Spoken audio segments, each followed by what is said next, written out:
tout le monde, j'espère que vous allez bien. Donc petite vidéo aujourd'hui, j'essaye de me poser un petit peu parce que je vais avoir un week-end très chargé.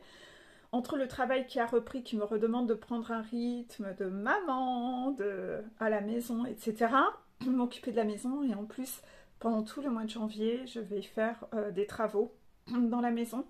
Donc ça va venir un peu chambouler mon planning de tournage de vidéos, ça va être un peu plus compliqué. Donc dès que je peux, j'essaye de continuer à tourner des vidéos, une petite par-ci, une petite par-là, pour avoir du stock dans mon téléphone pour pouvoir vous les poster. Au moment que je vous tourne cette vidéo, nous sommes le 6 janvier. Et aujourd'hui, je vais vous tourner une vidéo sur The Crown, épisode 9 de la saison 2. Donc on est toujours dans la saison 2. Il y a en principe 9 ou 10 épisodes par saison. Donc c'est ça, 10 épisodes. Donc en fait, on commence à toucher à la fin de la saison 2. Dans cet épisode, on va parler d'un enfant fragile et timide. Intéressant pour vous, ça y est, le runner commence à apparaître via cet épisode. Donc, ça devient intéressant, direz-vous. Donc, on voit dans cette vidéo que le runner, quand il est enfant, il est un enfant fragile et timide.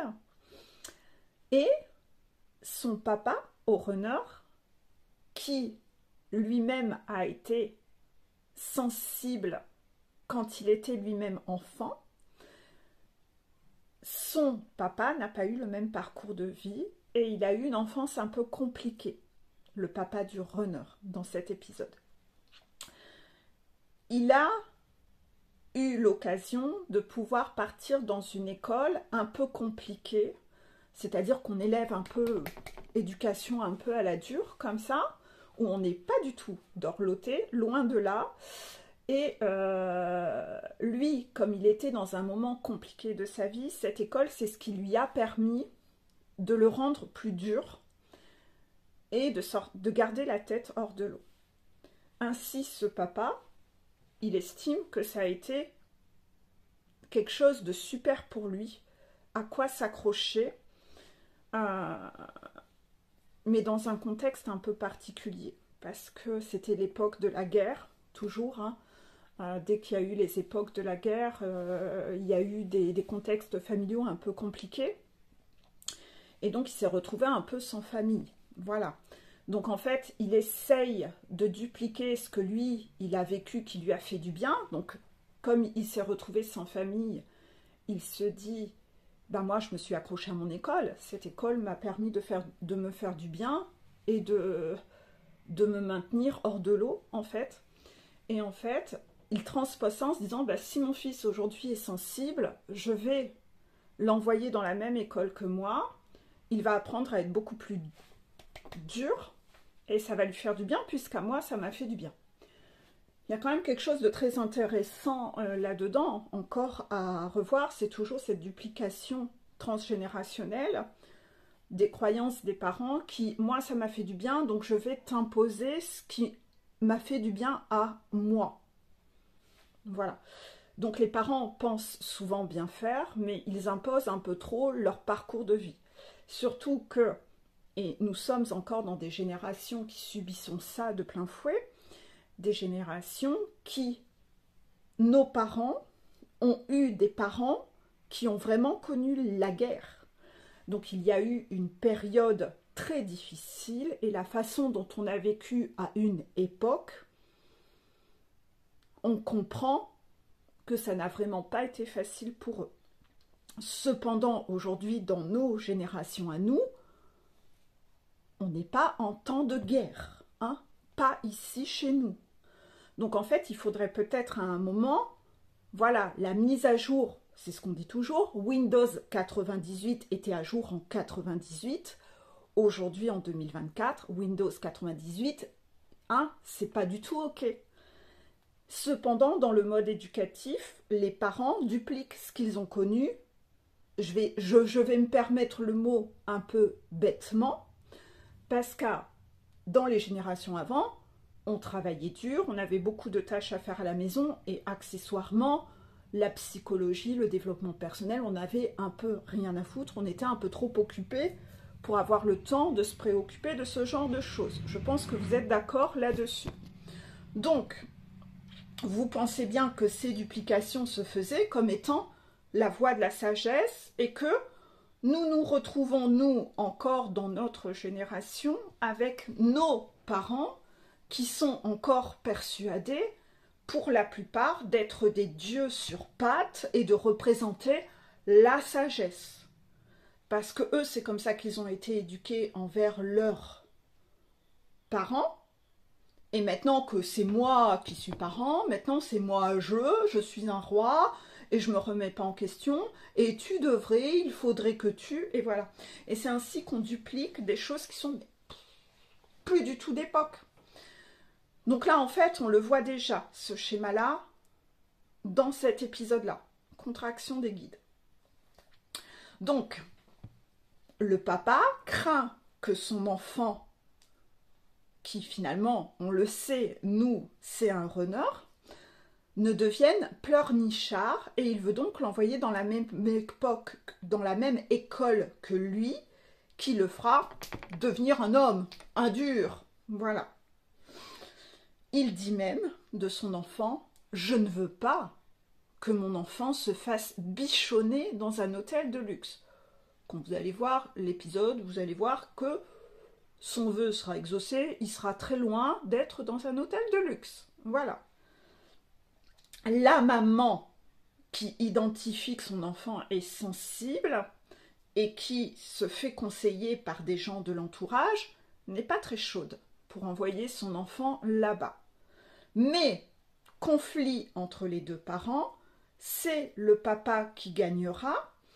Elle finit par céder et par laisser faire parce que ça crée trop de conflits dans le couple. Voilà. Dans cette vidéo, il y a plusieurs phrases qui tombent, telles que « Notre monde a besoin de sauveurs ». Voilà. Donc à vous d'interpréter ça comme vous le voulez. Notre monde a besoin de sauveurs. Je rappelle que peut-être qu'à l'époque de la guerre, il fallait des sauveurs, des résistants, des gens forts, etc. Mais aujourd'hui, on n'a plus besoin de sauver et d'être en mode de sauver les autres. Hein. Aujourd'hui, on est dans des générations où déjà on devrait un peu plus apprendre à se sauver soi-même. Il est temps qu'on remette aussi un peu les pendules à l'heure. Vous n'êtes pas là pour sauver les autres.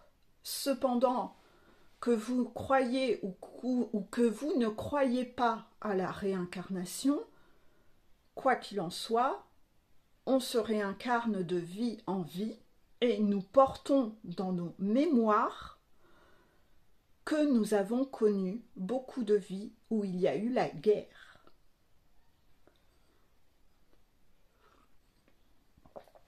Donc, ce syndrome de peur de manquer, ce syndrome de sauveur remonte régulièrement chez nous, puisque c'est ce que l'on garde imprimé en nous, que l'on a connu dans les autres vies. C'est pour ça d'ailleurs, c'est de là que découle votre peur de manquer de nourriture, de peur de manquer d'argent, la peur, on a toujours peur de tout, de la maladie, etc. Oui, mais aujourd'hui, il y a la médecine. Voilà, toutes ces peurs nous viennent de nos vies antérieures. Il faut quand même aujourd'hui faire la mise à jour, on est en 2024, on n'est plus en 1700, en 1500, d'accord, hein, on est d'accord. Voilà. Donc, voilà pour ça. Donc, ce syndrome de sauveur, vous êtes là surtout pour vous sauver vous-même, désormais. Vous avez été dans vos anciennes vies un peu trop sauveur par comment la société était à l'époque et comment la vie était, à devoir participer à sauver votre famille, devoir sauver les autres. Mais aujourd'hui, si vous regardez autour de vous, je pense que vous pouvez quand même ressentir de la gratitude, qu'on est dans des générations privilégiées où on est quand même énormément en sécurité. Hein. Il n'y a pas des bombardements dans votre jardin. Il n'y a pas quelqu'un qui va venir tuer votre enfant chez vous. Hein? Ok? Voilà, donc on peut se détendre. Ok? Il y a tout ça à guérir hein, quand même dans cette vie.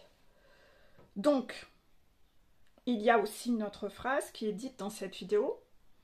Les enfants maltraités deviennent des adultes brisés. Les enfants maltraités deviennent des adultes brisés. Oui, quand vous avez subi de la maltraitance enfant, que ce soit par d'autres enfants, que ce soit par vos parents, que ce soit par des papis-mamies, que ce soit par des tontons, voilà, inévitablement, ça va faire de vous un adulte brisé. Je vais me permettre, moi, d'ajouter le mot temporairement en fonction de votre volonté à vouloir en guérir. Vous n'allez pas rester brisé toute votre vie, sauf pour ceux qui choisissent de ne pas travailler sur eux. On peut guérir, hein. Tout ce qui est psychologique, hormis les pervers narcissiques qui, eux, on sait, il leur manque un truc interne, il y a un dysfonctionnement, ils n'ont pas le bouton compassion, etc. Eux, ils seront dysfonctionnels, mais ce que l'on a vécu dans son enfance, on peut en guérir, d'accord? Il faut le vouloir, bien sûr, il faut le vouloir. Donc vous pouvez, après en étant adulte, changer vos programmations, vos croyances et guérir de tout ça. Ce petit runner qui est enfant, bien sûr, il en veut à son papa de l'envoyer dans cette école, il n'a pas du tout envie. C'est un enfant sensible, il est brimé, il subit du harcèlement, c'est extrêmement dur. Non, il vit un enfer dans cette école, hein. Lui, il ne voit pas du tout en quoi ça lui fait du bien.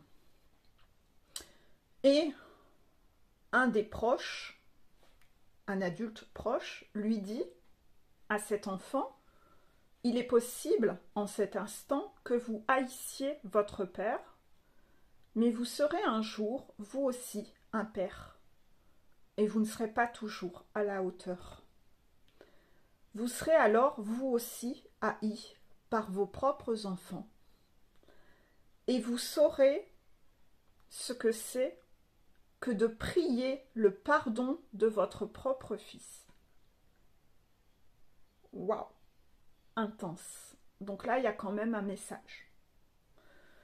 Il y a un message pour les runners et peut-être aussi pour les chasers, parce que les chasers aussi ont une duplication dans leur enfant de ce qu'ils ont vécu et inévitablement, il y a toujours des erreurs que l'on fait. On n'apprend pas à être parent, on passe pas, on va pas faire des années d'école pour apprendre à être parent, on apprend sur le tas et on fait comme on peut et on fait des erreurs à un moment.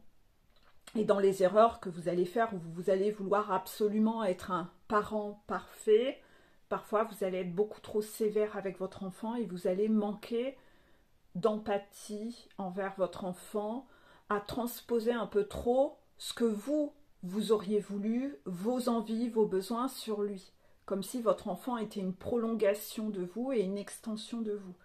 Et ça, c'est une énorme erreur que l'on fait quand on est enfant, quand on est parent, parce que on pense qu'on veut faire le mieux, ce qui est de mieux pour lui, et on se base sur notre expérience. Ouais, mais notre expérience n'est pas la vérité. En général, on se corrige un peu quand on a plusieurs enfants parce qu'on se rend compte que on doit se réadapter. Souvent, nos enfants n'ont pas du tout la même personnalité. Et en fait, c'est là où on se rend compte qu'on ne peut pas... ce qui a peut-être marché sur le premier ne marche pas sur le deuxième et on est toujours en train de devoir se réadapter. C'est ça. Donc, par rapport à ça, vous avez quand même quelque chose à comprendre que ne dupliquez pas vous-même ce que vous n'avez pas aimé vivre de vos propres parents.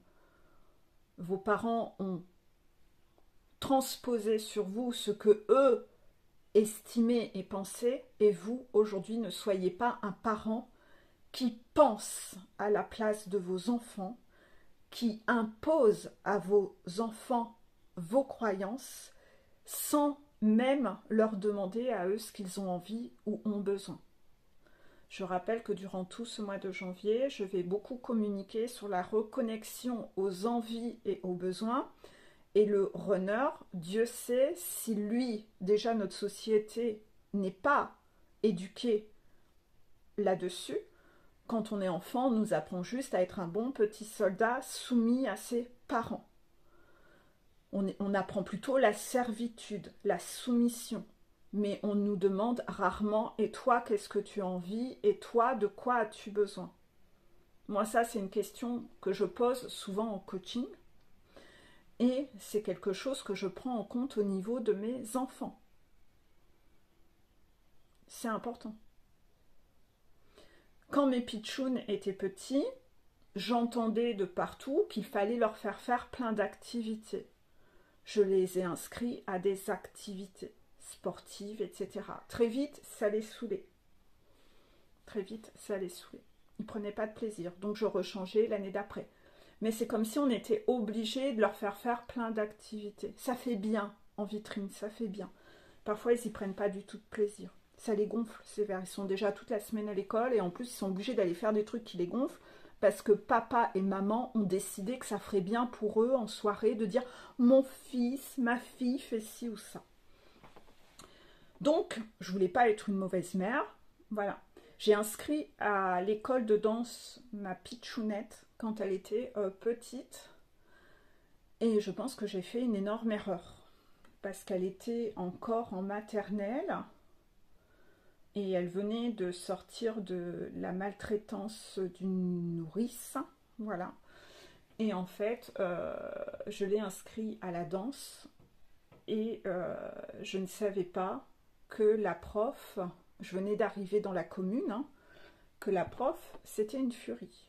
Donc ça a complètement écœuré ma fille. Elle pleurait pour ne plus y aller, puisque petit bout de 4-5 ans, qu'on force à faire le grand écart, qu'on appuie sur son corps parce qu'il faut forcer à savoir faire le grand écart. Ma fille, elle pleurait, elle était écœurée. Déjà chez la nourrice, ça se passait pas bien, j'ai dû l'enlever du jour au lendemain. Et c'est aussi l'une des raisons pour lesquelles aujourd'hui je suis contente de travailler de chez moi. Oui, donc voilà, le côté un peu performance et tout sur des petits bouchons. Aujourd'hui, ma gamine adore danser, mais quand je lui parle d'aller dans un club de danse, même moderne, où ils se prennent pas la tête, elle est vaccinée, elle veut plus. Ah non, elle fait un rejet total. Donc vous voyez, parfois, les enfants vous racontent pas tout non plus, hein, parce que croyez-moi qu'à l'époque, elle pleurait pour ne plus y aller, mais elle ne me racontait pas les détails. Hein. Parfois, vous l'apprenez longtemps après, et je ne l'ai appris que longtemps après, ce qui se passait réellement dans ce cours de danse où les parents n'avaient pas le droit d'entrer et où on mettait des rideaux aux portes parce qu'il ne fallait pas venir déconcentrer les enfants. Donc voilà un peu, hein, toutes ces méthodes un peu. Donc voilà, il ne faut pas non plus forcer vos enfants parce que vous, ça va faire ci ou ça.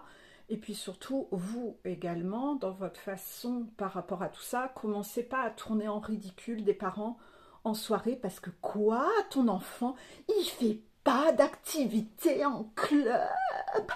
Oh, c'est pas bien. Non, vous commencez vraiment à devenir pète-cul en fait. Parce que vous croyez... Voilà, faut arrêter ça. Moi, je connais des gens, leurs enfants, ils sont en suractivité, à avoir 3 activités. Et les gamins, quand vous leur parlez à eux en privé, ils disent « Putain, mais je rêverais d'avoir un week-end où je suis chez moi, etc. J'en ai plein le cul. » Voilà, il y a quand même des parents très dysfonctionnels sur la façon dont ils éduquent leurs enfants, en fait. Hein.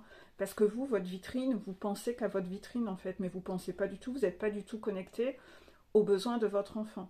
Donc en fait, vous-même, vous n'êtes déjà pas connecté aux vôtres, parce que vous n'avez pas été dans votre enfance, et vous êtes en train de faire la même chose avec vos enfants. Tu dois, il faut, c'est bien pour toi, crois-moi, tu me remercieras plus tard, je sais mieux que toi. L'autre fois, j'ai même entendu ça à table, je te connais mieux que moi, que toi, je sais mieux ce qui est bon pour toi, de la part d'une maman. Donc croyez-moi, encore en 2024, les duplications de phrases pourries au niveau éducation, il y a plein de choses qui ne sont pas OK. Donc moi, aujourd'hui, je propose à mes enfants, et ils peuvent faire plein d'activités pendant l'heure du midi, donc ça c'est plutôt sympa. Je leur demande s'ils veulent faire une activité en dehors de l'école. S'ils veulent, c'est bien. S'ils ne veulent pas, ils ne veulent pas. Et ils ne font que ce qu'ils veulent y aller. Si je les ai inscrits et que finalement ils n'aiment pas et qu'ils veulent arrêter, ben on arrête. Ben on arrête, voilà. Pourquoi? Ben parce que je veux pas qu'ils n'osent plus être curieux de découvrir une activité, parce que putain, si je fais une activité, je vais devoir, si j'aime pas, je vais devoir me la palucher pendant 1 an. Vous voyez, genre, je goûterai jamais de brocoli, parce que si je mange un jour et que je goûte les brocolis, je vais devoir en bouffer, même si j'aime pas, je vais être forcée à en manger. Non, vous ne devez pas punir, ils ont le droit de se désengager, d'avoir un avis, bah écoute, j'aime pas. Voilà, ils ont le droit. Ils ont le droit. Donc par rapport à tout ça, je suis en train de m'éloigner de la vidéo, mais parce que les guides ont beaucoup de messages à faire passer via cette vidéo, notamment Métatron, sur encore le mode éducation enfant et tout ce qui est APT. D'accord? Donc voilà, observez un peu sur quel sujet vos enfants pourraient vous haïr aujourd'hui. Est-ce que vous leur laissez exprimer des reproches? Est-ce que vous êtes à l'écoute des reproches qu'ils vous font? Ou est-ce que vos enfants n'ont pas trop la place de dire quoi que ce soit? Je suis ton père, je suis ta mère, tu me dois le respect. Je ne veux rien entendre. Moi, je sais qu'ici, c'est pas comme ça. Vous voyez, les guides le confirment. Mais vous, comment ça fonctionne chez vous? Pourquoi? Bah parce que moi, j'aurais aimé pouvoir mieux communiquer sur tout ça avec mes parents quand j'étais enfant. Donc, bah, je fais attention à être une maman avec qui on peut communiquer. Donc, en fait, mes enfants, s'ils ont un reproche à me faire, ils ont le droit de me faire des reproches. Voilà.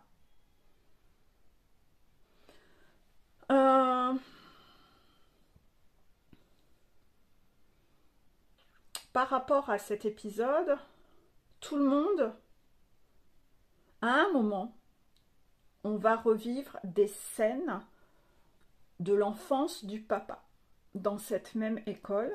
Et ce fameux papa, quand il était enfant, à un moment, tout le monde aimerait l'aider dans quelque chose qu'il doit faire, mais lui ne demandait jamais d'aide. Il faisait ça alors qu'il en chiait, il en bavait tout seul. Et les enfants parfois demandent au proviseur, est-ce qu'on peut aller l'aider? Et le proviseur observe de loin et il dit non. Non, on n'ira pas l'aider parce qu'il ne demande pas d'aide. Donc ils observaient de loin, même si ce proviseur avait aussi un peu mal au cœur, il le laissait en chier, en baver seul, parce que l'enfant dans son éducation devait apprendre cette humilité de savoir demander de l'aide et savoir bosser en collectivité, en équipe et pas toujours en solo. Ça vous fait penser à quoi ça? Ça vous fait penser à quoi? Ça refait penser énormément à la plupart des runners qui ne veulent pas demander d'aide pour monter leur montagne, qui ne demandent jamais d'aide à qui que ce soit autour d'eux, qui ne demandent pas d'aide à leur chaser alors qu'elle a monté sa montagne avant lui, qu'elle en a chié, donc elle pourrait faire preuve de son retour d'expérience, ou demander de l'aide à un thérapeute comme moi par exemple, qui aide les gens à monter leur montagne. Non. Donc vos guides aux runners font la même chose. Ils vous observent, vous empêtrez dans votre merde jusqu'à ce que vous ayez acquis ce diplôme de humilité. J'ose demander de l'aide. J'arrête de croire que je suis la science infuse. J'ose demander de l'aide parce que je vois bien que j'ai besoin d'aide extérieure et c'est pas une honte de demander de l'aide. Je ne suis pas faible parce que je demande de l'aide. Je dois savoir travailler en équipe. Donc là, il y a aussi une synchronicité là-dessus. Grosse contraction, vous voyez? Donc, quand enfin ce jeune garçon ose venir demander de l'aide, tout le monde n'attendait que ça depuis bien longtemps et tout le monde est heureux d'aller lui prêter main forte. Donc voilà, vous avez vraiment un message dans cet épisode, c'est qu'il faut savoir ranger son ego et savoir demander de l'aide. Voilà. Il y a aussi une autre phrase qui est tombée dans cet épisode, c'est concernant les épreuves de la vie. On dit, c'est un cadeau de la vie, vous devez vous endurcir en prévision de ce que vous allez vivre. C'est ça. La montagne, c'est un peu ça également. C'est-à-dire qu'on vous fait vivre des apprentissages, des défis. Les défis ne sont pas toujours agréables, surtout au début, sur la première moitié de la montagne, parce qu'on doit aller retrouver notre force à l'intérieur. Et on a oublié que nous étions aussi forts que ça. Donc en fait, même si vous n'êtes pas FJ, monter une montagne, vivre des épreuves dans la vie, c'est pour se rappeler que je suis plus fort que ça. C'est pour ça que dans la plupart des vidéos, et dernièrement, je vous l'ai souvent mentionné, c'est que n'allez pas croire que vous n'avez pas la force d'eux et que dans votre tête, vous dites pourvu que, en vous disant que votre sécurité, c'est ça, ça, ça, votre lampadaire, c'est ça, ça, ça, parce que ça vous empêche de trouver votre force intérieure. Vous vous répétez en boucle que votre force et votre sécurité, c'est ces éléments. C'est pas vous à l'intérieur. Vous êtes en train de commander à vos guides de devoir perdre ces choses-là parce que, pour que vous alliez retrouver votre force à l'intérieur de vous, parce que vous l'avez oublié. Et monter sa montagne, c'est retrouver, c'est réunir toutes les parts en nous. Et dans toutes les parts que l'on a à l'intérieur de nous, il y a une partie guerrière qui est le yang. Le guerrier en vous, que vous soyez homme ou femme. D'accord? Donc voilà, vous vivrez des épreuves sur votre parcours de vie. C'est un cadeau de la vie. Vous devez vous endurcir en prévision de ce que vous allez vivre. Je connais une demoiselle qui, elle, refusait de grandir. Elle était trop accrochée à son papa. Son papa, c'était son roi, c'était son sauveur. Papa, c'était le roi de l'univers. Même si elle était elle-même devenue maman, elle restait petite fille. Parce que, oh, papa, ben, elle a perdu son papa très jeune. Très jeune. Ne commandez pas trop de devoir vivre des choses, hein, d'accord? Quand vous vous incarnez déjà avec ce dysfonctionnement et c'est déjà mentionné dans votre plan d'incarnation, vous allez devoir guérir de ça. Si vous refusez de guérir de ce côté où je coupe le cordon, où j'apprends à devenir un adulte mature et responsable et j'apprends à trouver la force en moi, ça va piquer, ça va faire mal. Donc ne commandez pas, faites-le de vous-même, hein, vraiment, je le dis souvent, mais c'est pour vous éviter des drames et que le scénario de votre vie doive prendre cette tournure-là. Hein. À un moment, il y a un passage assez dur où on voit le papa de ce runner qui est en colère et en furie face à son enfant qui pleure et qui a peur. Et il ne supporte pas. Il ne supporte pas de voir ça. Pourquoi? Parce que ça le renvoie à des souvenirs de son enfance. Et là encore, c'est l'enfant qui subit les souvenirs d'enfance du parent. Et ça, c'est pas ok en fait. Vous n'avez pas le droit de faire subir. C'est à vous de régler votre parcours et votre enfance. C'est pas à votre enfant de payer pour ça en fait. Voilà, contraction. Et il lui dit à cet enfant runner, il l'engueule parce qu'il pleure, ne soyez pas aussi faible, mais il lui hurle dessus. Et on voit que tout l'environnement autour est triste de voir l'enfant, comment le pauvre gamin en fait. Le pauvre gamin. Mais personne n'intervient. La morale de tout ça,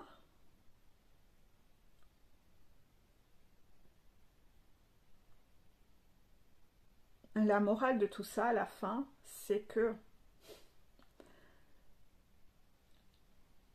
le runner, quand il sera papa et adulte, décidera de stopper cette duplication, d'envoyer ses enfants dans cette école. Lui n'en garde pas du tout un bon souvenir. Il a trouvé que ça avait été un enfer. Il l'a fait pour faire plaisir à papa. De toute façon, il n'avait pas trop le choix. Et il répétait souvent, c'est ce que papa attend de moi. C'est ce que papa attend de moi. C'est ça. Pauvre bouchon, quoi. Et en fait,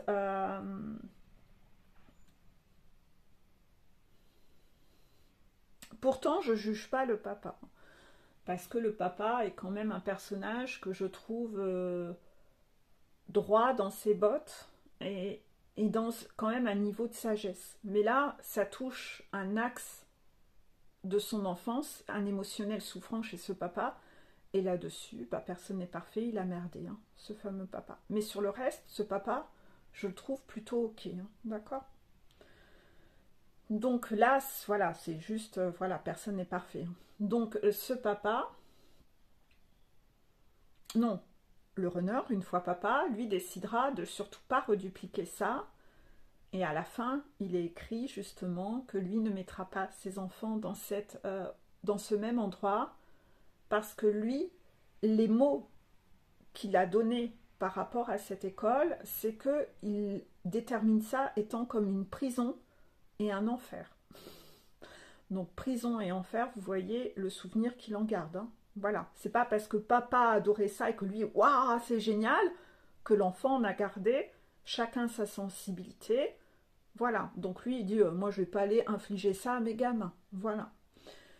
La morale, encore une fois, de cet épisode, c'est accepter que votre enfant soit différent de vous. Ne transposez pas sur lui votre propre vécu. Par exemple, moi je connais des gens qui ont très mal vécu le divorce de leurs parents et ils vont aller prôner en soirée à tout le monde ou en repas de famille qu'il ne faut surtout pas divorcer parce que lui l'a mal vécu. De quel droit ose-t-il transposer son propre vécu comme étant une vérité universelle? Cette personne devient une tierce et toxique pour tout son environnement, parce qu'il impose avec son ego que son avis, c'est la vérité. Quand j'entends des discours comme ça me choque, parce que moi, j'ai plein de personnes en coaching qui me témoignent exactement l'inverse. Que eux, ils ont été tellement heureux quand enfin leurs parents ont divorcé, quoi. Ah putain, c'était la paix. J'attendais ça depuis si longtemps. J'attendais ça depuis si longtemps. Donc voilà, vous voyez, il faut quand même être ouvert à différents témoignages et pas écouter l'avis d'une personne en se disant cette personne, c'est un Dieu vivant, tout ce qui sort de sa bouche. Ah voilà, non. Non, non. Donc en fait, là je vous prends l'exemple du divorce. Dans cet épisode, ça ne parle pas du tout de divorce, mais c'est parce que on m'a envoyé ce souvenir dans la tête. Voilà, les guides voulaient que je remémore par exemple cet exemple. Mais ça peut être sur plein de trucs. Hein. Ça peut être sur du foot, le gamin, il doit... Enfin, voilà, d'accord? Donc voilà, il y a beaucoup de choses à cogiter autour de ça. Réfléchissez-y, allez revoir l'épisode, réécoutez cette vidéo après, comme ça vous verrez si vous aviez bien pensé à tout. Laissez mariner cet épisode pendant plusieurs jours. N'enchaînez pas un épisode tous les jours, sinon vous n'aurez pas les compréhensions. Ça ira beaucoup trop vite, d'accord? Je vous fais de gros bisous et je vais retourner à mes occupations. Bisous, bisous.